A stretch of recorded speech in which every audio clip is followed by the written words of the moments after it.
Well, hi everyone. Here we are for part 12 with Dr. Nathaniel Jeanson on rewriting history. Now, this particular episode, the resettling of the Americas before Columbus, what happened in the Americas before Columbus? What is the history of Native Americans? This is going to be very, very interesting.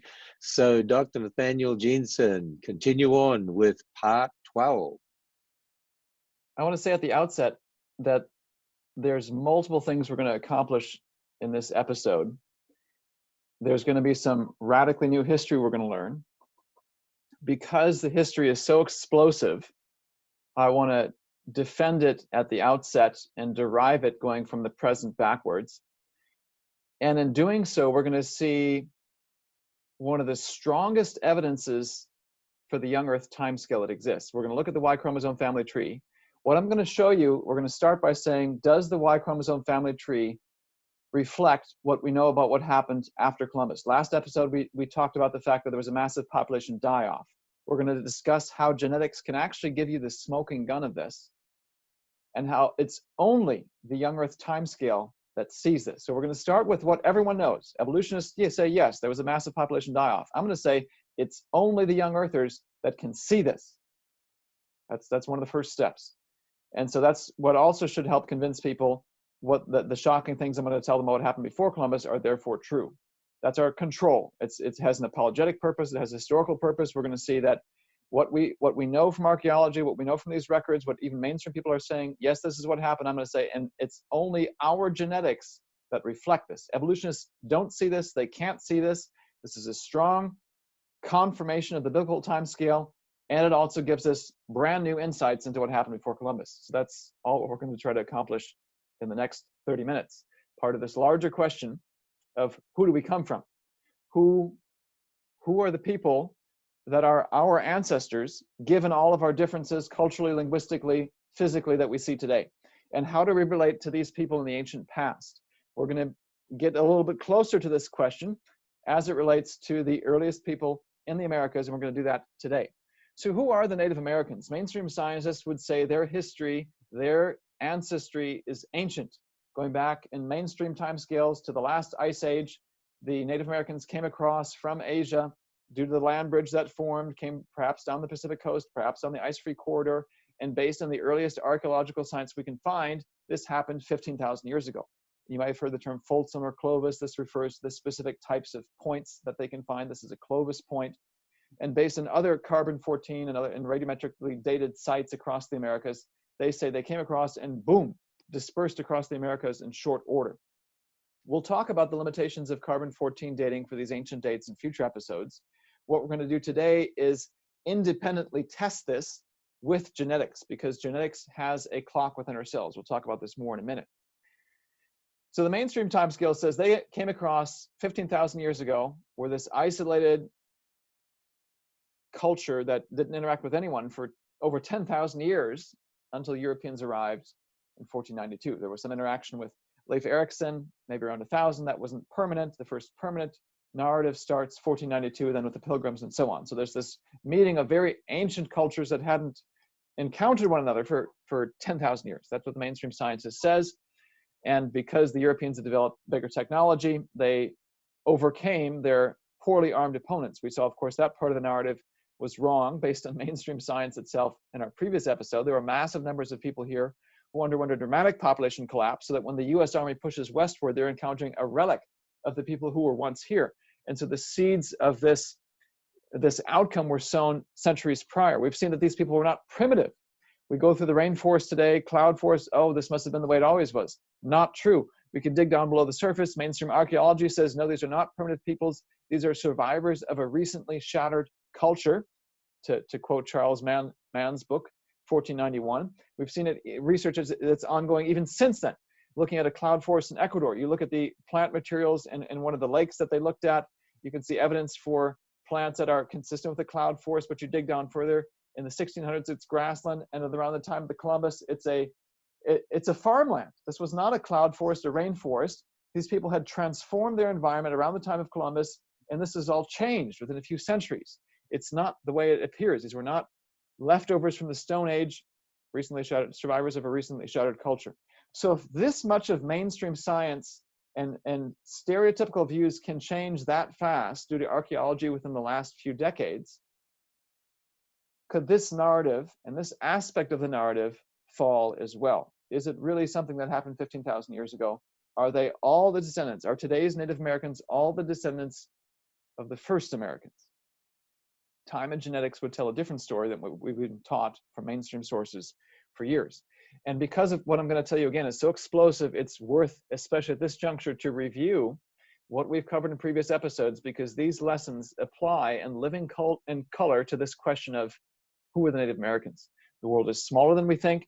The world population has grown dramatically. This has dramatic consequences. We saw in episode 1 for how closely related we are. Same song, second verse in episode 2, looking at the math of how many ancestors we have.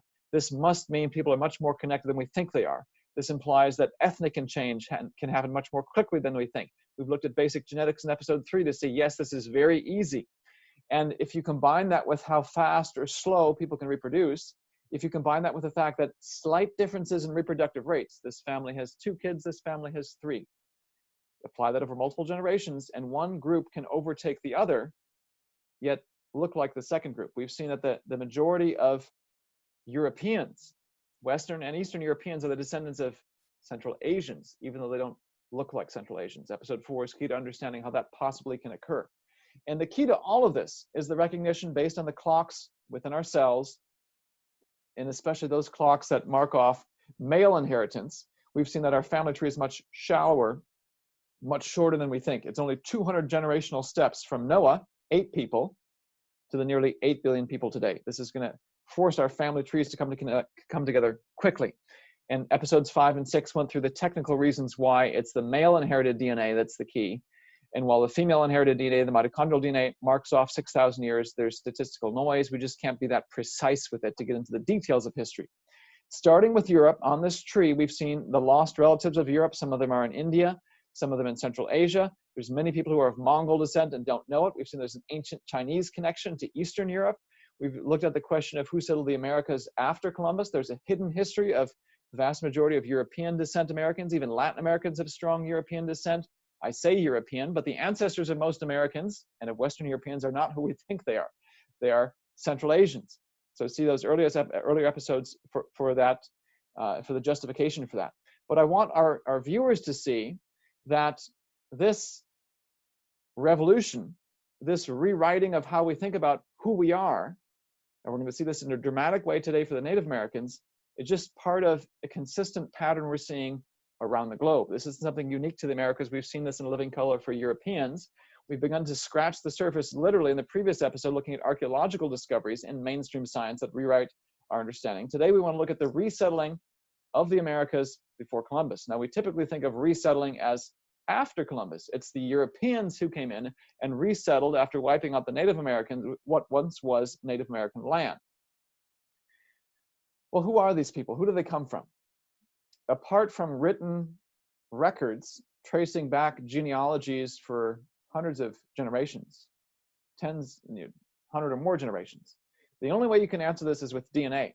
Now, in previous episodes, we mentioned that there was this mainstream scientific study of multiple populations, 26 populations around the globe. This is the 1,000 Genomes Project. They look at 26 people groups, multiple people within each group, 50 or so men from each of these groups, and looked at their DNA.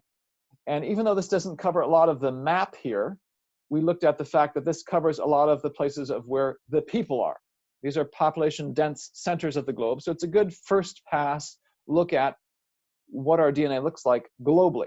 And within this study, there were 4 groups here in the Americas of Native American ancestry. These are the 2 red ones were African Americans in Oklahoma and people of African descent in Barbados, and obviously of African descent in their DNA. If you want to know the Native American history, you need to look at these groups right here. So there were Mexicans in Los Angeles, Puerto Ricans in Puerto Rico, Colombians in Medellin, Colombia, and Peruvians from Lima.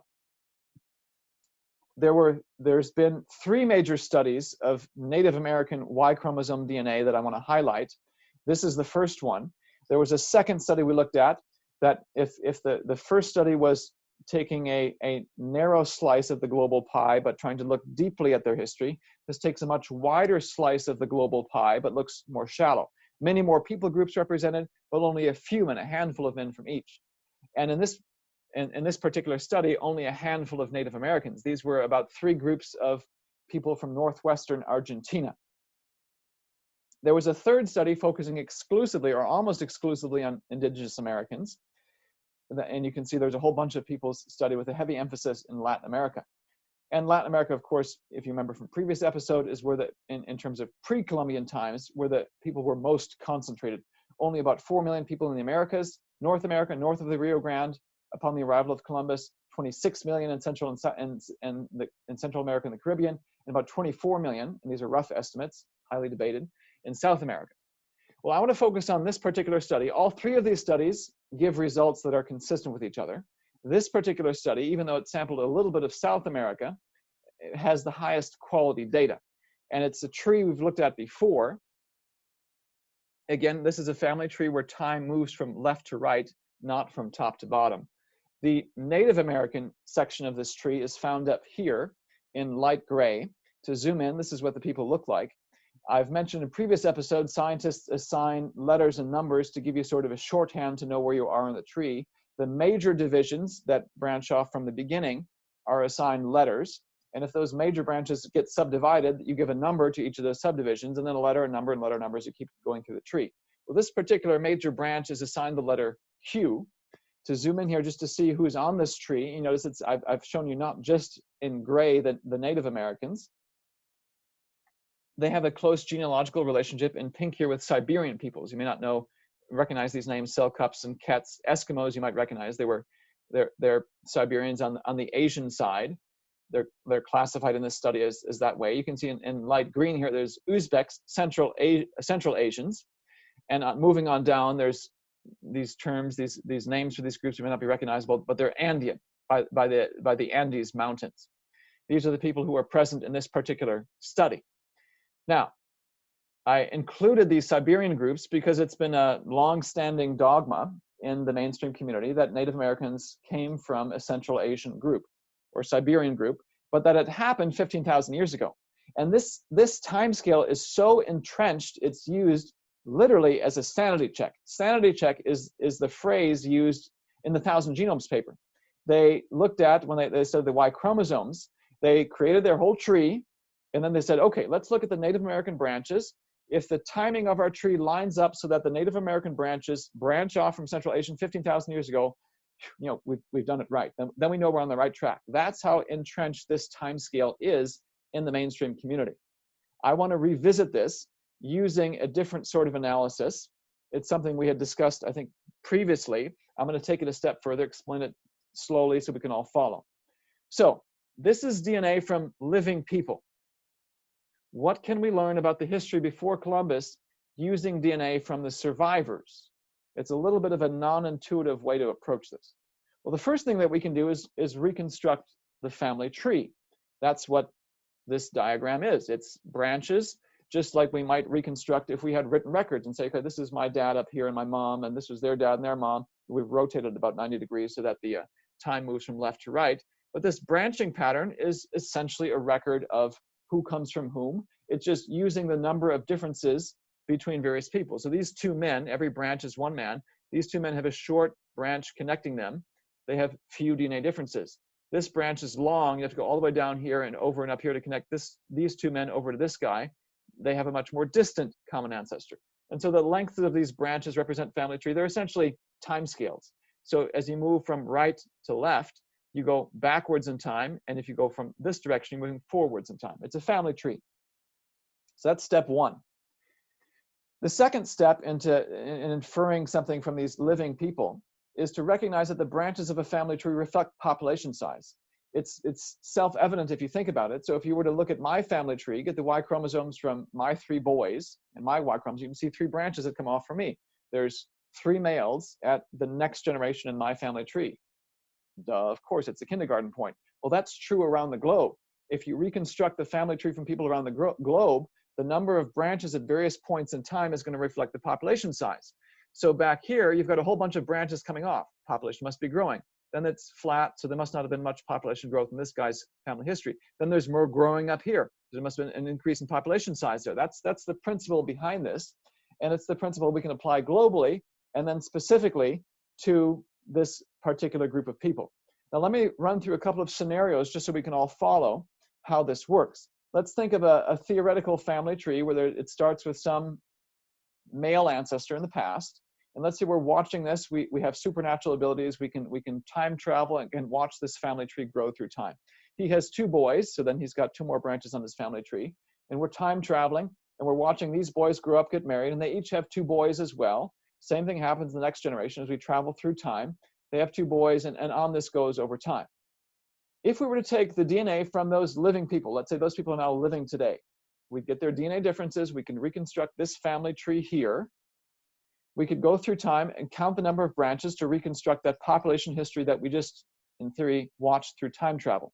So if we're now in the present, we've lost our supernatural abilities. All we've got now is the 2, 4, 6, 8, 16 men alive today. And we can reconstruct their family tree from DNA. It looks like this. All we have to do is go walk back through each of these branches, count how many are there, and we can reconstruct their population history like this. So right now, today, generation 5, there are 16 men alive. So we can plot this. Down here is generation 1, 2, 3, 4, 5, and there's 16 men that are alive. So let's now move backwards to generation 4, the previous generation. Well, there's 2, 4, 6, 8 branches here. We can plot that at generation 4. And then move back one more generation, generation 3, 2, 4 branches. We can plot that. Back one more generation, generation 2, 2 branches, generation 1, 1 branch. And so just looking at the family tree and the number of branches at various stages of history, because this is like a time scale, like a family tree, you can say how many people were alive at a various point in time. So when we did our little time travel, we watched the branches of this family tree grow. We can kind of go back in time. In a sense, the family tree allows us to travel back through time to see at various points in time how many branches were there, how many people were alive. And then when we draw it, we can see that this family has had a history of population growth. This branch is showing an upward curve. This sort of family tree can also record periods of population stasis when there's no growth. So let's say again, we're going to travel back in time, supernatural abilities, and watch a family tree change with time. Let's say there's this male ancestor. He has a son, maybe a bunch of daughters, but only 1 boy. We're only interested in male ancestry. Then we keep traveling through time forward, and this boy grows up, marries, has a bunch of daughters, but only 1 boy. And this family keeps having this pattern of lots of daughters, but 1 boy through time. And eventually, though, we're traveling forward through time. This boy grows up, marries, and he has 2 boys, maybe some of the daughters too. And then his boys grow up, and they have 2 boys as well, and growth resumes. Well, if we've lost our supernatural abilities, we're back in reality, and we don't know this history, and we look at these 2, 4, 6, these 16 men alive today, we get their DNA, reconstruct a family tree, it looks like this. We can then say, aha, I think I know what happened through history. We can count the number of branches at each stage and draw a graph. So there's 16 guys alive today. This is generation 9. Draw that on our graph. Move back a generation, generation 8. There's 2, 4, 6, 8. 8 branches on the family tree. 8 men would have been alive then. Move back another generation, generation 7. There's 4. Draw that. Generation 6, there's 2. Generation 5, there's 1. And it stays at 1. And we draw a flat line here. So just drawing the number of branches from this family tree allows us to reconstruct what we would only known if we had supernatural abilities. There was no growth for a while, and then the curve goes up. So I'm going through these steps because I want our viewers to see this is how the process works, and we're going to take it one step further now to think about perhaps the most remarkable fact, the saddest fact about Native American history, the dramatic population decline after Columbus arrived. So we discussed in the previous episode that there were ballpark 53 million people here. There's big uncertainty, but there's a lot of people here, many more than we used to think about. And 3 centuries, 4 centuries later, that had undergone a massive collapse, die off due to disease, enslavement, battle, so forth. And those are 10 million people or less here in 1800. Well, how could you detect that with family trees reconstructed from the DNA of living people? Well, let's think about a scenario again. Let's think about time travel. Let's go back in time, pretend we have supernatural abilities again, and we're going to watch what happens, but we're going to include some sort of population die-off as part of our scenario. So we go back in time, there's a male ancestor, he has 2 boys. And we then move forward in time. Those 2 boys have 2 sons. Their boys grow up and have 2 sons. We keep going forward in time. This population growth happens. But now at this point in history, half of the boys die off, maybe due to disease, maybe they go off to war, boom, they're gone. And now we keep watching history go forward. Those survivors each have 1 boy.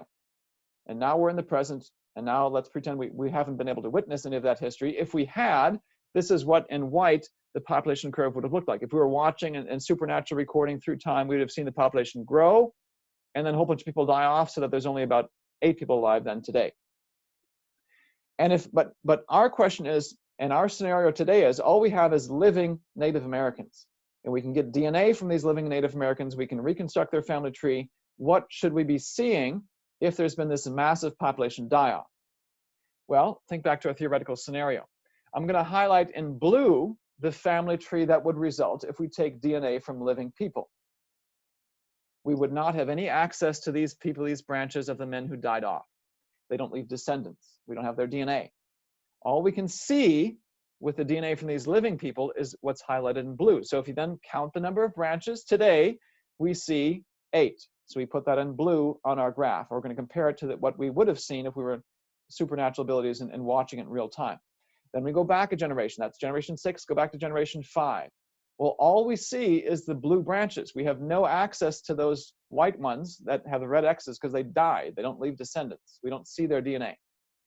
So we still have 8 branches. That's all we see. And you go back in time, here, still 8 branches. And then you go back another generation, you start to see a match between the white curve and the blue curve. You might notice here that the white curve, which is partially obscured now by the blue, goes up and then down. We don't have DNA from these people, just from the survivors, so we have no access when we reconstruct DNA from this DNA-based family tree. We don't see that peak. All we see is this flatlining. So if you've heard the term flatlining in a medical context, heartbeat stops, someone's dead, it sort of has a double meaning here that's useful. This smoking gun of a population collapse is flatlining. You can see here, if we were to graph out how the Native American population would have looked perhaps before Columbus, it would have peaked and then gone down. If we try to capture that history, and if we say, what should we be looking for if we have living people today, we get their DNA and we try to recreate a family tree, we should be looking for flatlining. Let me take this example one step further. This was about a 50% population collapse. I mentioned that there was probably more like an 80 to 90% population collapse, from 53 million people down to less than 10 million. So let's change this little scenario and wipe out 80%, 90% of the people that are here. And then the next generation, they only these 2 guys down here reproduce. So if we were watching this in real time, we'd see this population grow and then boom, a whole bunch die off, and there's only 2 left in the next generation. Well, in blue, once again, is the family tree we could, so to speak, see if we took DNA from these 2 living survivors. We'd only have access to these branches. And this is how the graph then would look if we reconstructed their history. So we start in the present. We've got these 2 men who are alive. How many branches are there? 2. Generation 6, there's 2 branches. Then you go back a generation. We can't see any of these guys who were on the tree but died because they don't leave any descendants. Even this branch down here, gone, gone, gone. All we see is still 2 branches. You go back a generation. Even though this blue extends up here, it only connects to dead people. So all we see here is this here and this right here. There's still 2 branches. You go back a generation, still 2 branches. Go back a generation. Yes, we can see there's an extension up here, but all this people, this whole half of the tree, gone, dead. We can't see them. So all you see is 1 branch. You go back a generation, 1 branch. My point in going through these scenarios is that when there's a massive population die-off, there is a long period of flatlining. I said in generation 5 is when the actual event occurs. A whole bunch of people die off. But notice that the flatlining extends far back beyond generation 5. Because you killed off so many people, you lose large chunks of the family tree, and it's just empty. Those people who should have been there, gone. They haven't left descendants. So it's this long flatlining that should be the smoking gun. Now, I've basically just taught you all advanced population genetics, which is a complex field. I don't expect everyone to follow this the first time. You can go back and watch it again.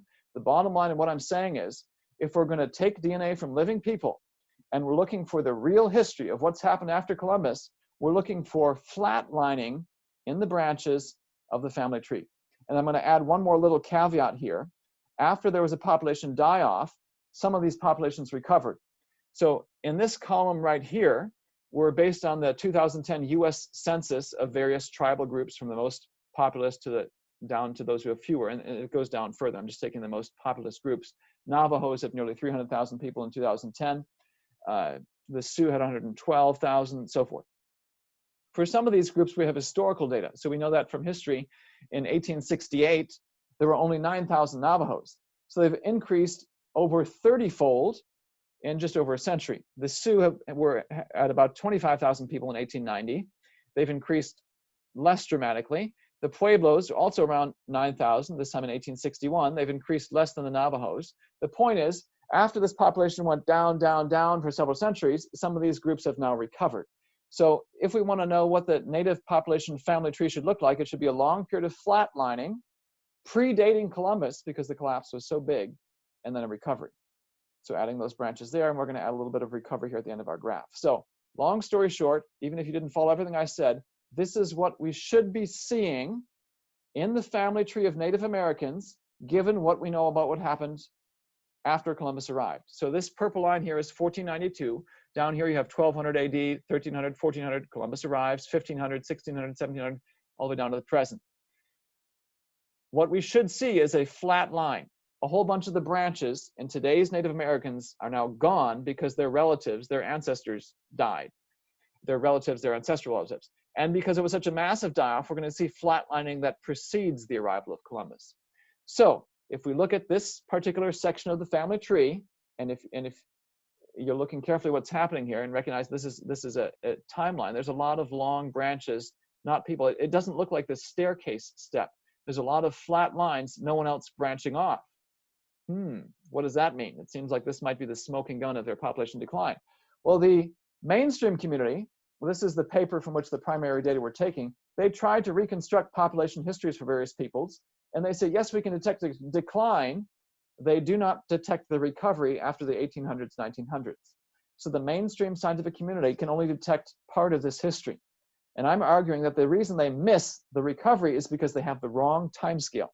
Our family tree, based on the Y chromosome clock, is much shorter, shallower than we think. And if that's true, we should be able to see the real history of a long period of flatlining because of the decline, and then recovery in the 1800s. Well, if you're looking at this tree, there are a lot of empty branches here, and then some this sort of a stair-step pattern closer to the present. Well, this is what we should be seeing, given what we know about what happened after Columbus arrived. I've got two lines here because there's always some sort of uncertainty. This is biological data. So some groups started recovering in the 1800s, some more like 1900. 1890, again, the Navajos are at 9,000 people. That's close to 1900. Well, if you reconstruct the history, and this is a complex process, I've written a technical paper where you can read the details. The blue lines represent what we can recover from that history. Not only is there a long period of flatlining, but there's also a recovery. And this is very close to what we see. So this, let me stop for a moment. The fact that I can take the family tree of Native Americans and reconstruct their population history, and I see a long period of flatlining that predates Columbus because there was this massive die-off, and then I see recovery. This is the only data set. This is the only time scale that captures what we know, creationists and evolutionists, after Columbus arrived. This is a remarkable, strong smoking gun of the veracity of the young Earth timescale. You can't see this evolution. You only see this with young Earth creation. And I'd say the only reason you can see this is because the young Earth creation timescale is true. So you see the flatlining. I said there's been recovery in some of these groups. You can see the recovery there as well. Now, I've deliberately hidden pre-1200 because pre-1200 is where it gets really shocking. I've taken this long period of our episode to describe why the post-Columbian history is true, because number one, it has huge apologetic implications. We're seeing real history that evolutionists cannot, and we see it because we have the timescale right. And because we have the timescale right and have captured history after Columbus, now what I'm about to show you is all the more believable. It's explosive, but it's believable. I'm going to show you two graphs of how this graph looks if we go to pre-1200 AD. Two graphs because we still can't be very precise about where Noah is. I'm going to show you my best guess about where Noah is, and then I'm going to show you another possibility of where Noah is, and somewhere in between is probably where the answer is. So if Noah is where I think he is, and that sets the boundaries for the whole tree and allows us to be exact about our dates for the other parts of the tree, the Native American part of the tree, that branch where we saw all those gray branches, those Native Americans come off and leave Central Asia, that branching and moving over for Central Asia happens in the 600s to 800s AD. This line begins right here. They undergo rapid population growth around the 800s or 1000s AD, and then of course flatlining sets in because so many of their descendants died off. You have this flatlining that occurs, and then there's a recovery. What this means is today's Native Americans are descendants of people who came over in the recent, so to speak, AD era. If Noah is somewhere else, it bumps that back to maybe 250 AD, somewhere between 250 and 500. Again, there's two lines because that's part of the statistical uncertainty here. They came over around that time, underwent massive population growth between 500 and 700 AD, and then, of course, there's a collapse. Whether it's there or there, it doesn't matter. The big point is this. Looking at archaeology, the earliest archaeology for civilization in the Americas is the Olmecs, and that's dated to pre-1000 BC. And I can say that even from a young Earth perspective, it goes back to the earliest BC times. Yet what I'm saying, based on genetics, the people who are alive today came from groups who came over after that fact, sometime in the AD era. What that means is the people we see today replaced whoever was here first. I don't know if they killed them off, if they brought with disease. See, this is some of the questions we're going to raise in subsequent episodes. This is, and if you wanted to read more of the technical details, this is a paper that just came out. We published in the Answers Research Journal. You can find it on our website. But let me stop here and summarize these explosive findings in short order. Native Americans today, Sioux, Navajo, Latin American tribes and nations, these people are not the first Americans. They are descendants of Central Asians. So evolutionists don't dispute the Central Asian connection, they dispute the timescale. I'm saying the timescale is what changes all this. They arrived in the AD era, and because there's archaeological evidence that long precedes that, they must have replaced whoever was here first. And this raises all sorts of questions. I'll just list a few here. First of all, why did people leave Central Asia? What was going on in Central Asia in 250 AD or 600 AD that would push people across the Bering Strait and come over? What happened after they got here? Apparently, they wiped out whoever was here. Did they bring disease like Europeans brought? Were there some massive battles that happened? And of course, the biggest question is, who were the first Americans? Who were these people who were here first? Who did they come from? What were they doing? This explosive discovery creates a dramatically new research paradigm, a dramatically new paradigm for understanding the history of the Americas before Columbus. And this is just the beginning. This is the new history of the human race. We've seen now the evidence for the resettling of the Americas before Columbus. And this also is just the beginning of now rewriting what we understand happened when these people came and what happened before these people arrived.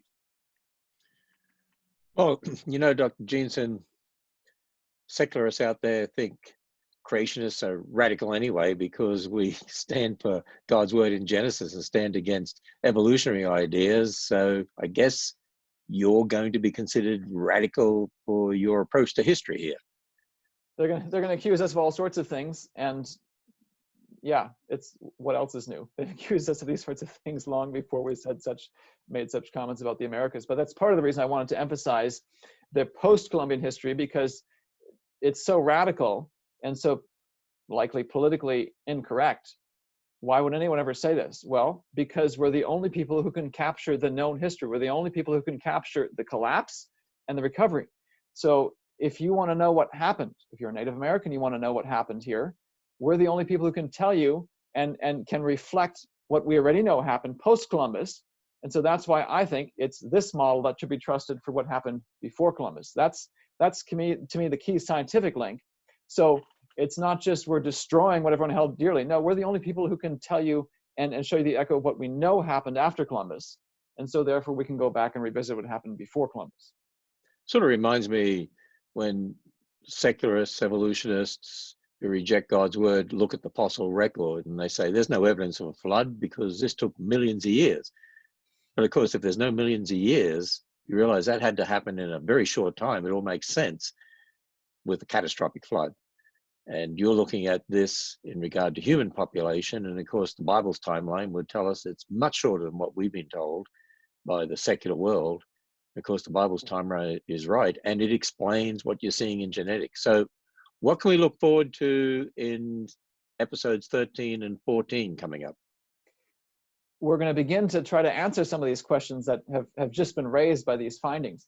So in episode 13, we want to look at a neglected history of the pre-Columbian Americas. There's been evidence lying right in front of us that we've been missing that begins to give us some clues as to what these people were doing, and in fact is consistent with the genetics and anticipated the genetics that I just showed.